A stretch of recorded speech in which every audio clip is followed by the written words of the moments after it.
भारतीय विद्यार्थी परिषद के लिए ये राष्ट्रीय कार्यकारी परिषद की बैठक जो शिमला में 40 सालों के बाद हो रही है, ये अपने आप में हिस्टोरिकल है, क्योंकि ये एबीवीपी के ईयर क्लोजिंग और अगले ईयर की प्लानिंग करने का हमारी बैठक होती है। तो इसके अंतर्गत चूंकि ये अभाविप के 75वें वर्ष का भी वर्ष है, तो इस कारण से हम एबीवीपी के 75 के निमित्त अलग अलग प्रकार की योजनाएं भी इस बैठक में बनाने वाले हैं। दूसरा, इस बैठक में स्वावलंबी भारत में युवाओं का योगदान, इस विषय पर अनिल सहस्त्रबुद्धे जी जो कि AICTE के डायरेक्टर हैं, उनका भी एक भाषण होने वाला है। इस NEC बैठक के शुरुआत में 26 तारीख को शाम को नागरिक अभिनंदन समारोह भी होने वाला है, जिसमें हिमाचल प्रदेश के आदरणीय मुख्यमंत्री जी का भी रहना उस में होगा। इस जो अपनी 3 दिवसीय बैठक हमारी होगी, इस बैठक में मुख्यतः 4 विषयों पर प्रस्ताव भी पारित होने वाले हैं। उन 4 विषयों में 2 विषयों पर बात करें तो अभी शिक्षा संबंधी प्रस्ताव, साथ ही स्वावलंबी भारत में युवाओं का कैसे योगदान हो सकता है उसके विषय पर, और एक जो करंट सिनेरियो पूरे देश भर का चल रहा है उसके अकॉर्डिंग ऐसे ये 4 प्रस्ताव और एक आह्वान, एक यूथ से एक आग्रह करने के लिए भी कि एबीवीपी का 75 ईयर है तो वो कैसे अपना कंट्रीब्यूशन नेशन के रिकंस्ट्रक्शन में दे सकते हैं, इसके लिए भी एक आह्वान किया जाएगा। इस तरीके से अपनी ये 3 दिवसीय बैठक शिमला में होगी और उसके पहले 25 तारीख को अपनी सेंट्रल वर्किंग कमेटी की मीटिंग और 22 को पूरे दिन भर की आधे दिन की बैठक जो हुए है वो एबीवीपी के जो अलग अलग तरीके के आयाम है, डायमेंशंस हैं, उनके बारे में अपनी बैठक होने वाली है। देखिए, ये बहुत चिंता वाली बात है कि इस तरीके से पेपर लीक की बातें सामने आ रही हैं। पेपर लीक होना ये एक राज्य सरकार की व्यवस्था के ऊपर भी बहुत बड़ा प्रश्न चिन्ह है और साथ ही साथ में ये स्टूडेंट्स की मेहनत के साथ भी एक बहुत बड़ा छलावा है। और मेरी ये मांग भी है सभी राज्य सरकारों से, विद्यार्थी परिषद इस विषय को लेकर के कंसर्न है।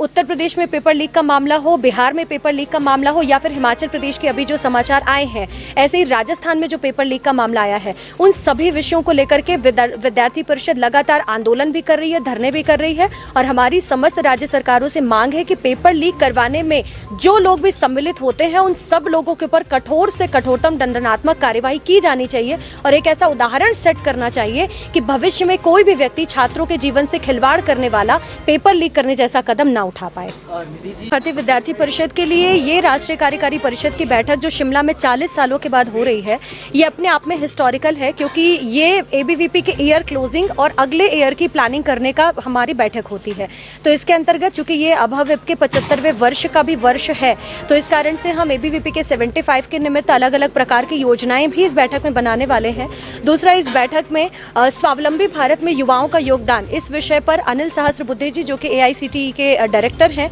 उनका भी एक भाषण होने वाला है। इस NEC बैठक के शुरुआत में 26 तारीख को शाम को नागरिक अभिनंदन समारोह भी होने वाला है, जिसमें हिमाचल प्रदेश के आदरणीय मुख्यमंत्री जी का भी रहना उस में होगा। इस जो अपनी 3 दिवसीय बैठक हमारी होगी, इस बैठक में मुख्यतः 4 विषयों पर प्रस्ताव भी पारित होने वाले हैं। उन 4 विषयों में 2 विषयों पर बात करें तो अभी शिक्षा संबंधी प्रस्ताव, साथ ही स्वावलंबी भारत में युवाओं का कैसे योगदान हो सकता है उसके विषय पर, और एक जो करंट सिनेरियो पूरे देश भर का चल रहा है उसके अकॉर्डिंग ऐसे ये 4 प्रस्ताव और एक आह्वान, एक यूथ से एक आग्रह करने के लिए भी कि एबीवीपी का 75 ईयर है तो वो कैसे अपना कंट्रीब्यूशन नेशन के रिकंस्ट्रक्शन में दे सकते हैं, इसके लिए भी एक आह्वान किया जाएगा। इस तरीके से अपनी ये 3 दिवसीय बैठक शिमला में होगी और उसके पहले 25 तारीख को अपनी सेंट्रल वर्किंग कमेटी की मीटिंग और 22 को पूरे दिन भर की आधे दिन की बैठक जो हुए है वो एबीवीपी के जो अलग अलग तरीके के आयाम है, डायमेंशंस हैं, उनके बारे में अपनी बैठक होने वाली है। देखिए, ये बहुत चिंता वाली बात है कि इस तरीके से पेपर लीक की बातें सामने आ रही हैं। पेपर लीक होना ये एक राज्य सरकार की व्यवस्था के ऊपर भी बहुत बड़ा प्रश्न चिन्ह है और साथ ही साथ में ये स्टूडेंट्स की मेहनत के साथ भी एक बहुत बड़ा छलावा है। और मेरी ये मांग भी है सभी राज्य सरकारों से, विद्यार्थी परिषद इस विषय को लेकर के कंसर्न है। उत्तर प्रदेश में पेपर लीक का मामला हो, बिहार में पेपर लीक का मामला हो, या फिर हिमाचल प्रदेश के अभी जो समाचार आए हैं, ऐसे ही राजस्थान में जो पेपर लीक का मामला आया है, उन सभी विषयों को लेकर के विद्यार्थी परिषद लगातार आंदोलन भी कर रही है, धरने भी कर रही है। और हमारी समस्त राज्य सरकारों से मांग है कि पेपर लीक करवाने में जो लोग भी सम्मिलित होते हैं उन सब लोगों के ऊपर कठोर से कठोरतम दंडात्मक कार्यवाही की जानी चाहिए और एक ऐसा उदाहरण सेट करना चाहिए कि भविष्य में कोई भी व्यक्ति छात्रों के जीवन से खिलवाड़ करने वाला पेपर लीक करने जैसा कदम ना उठा पाए।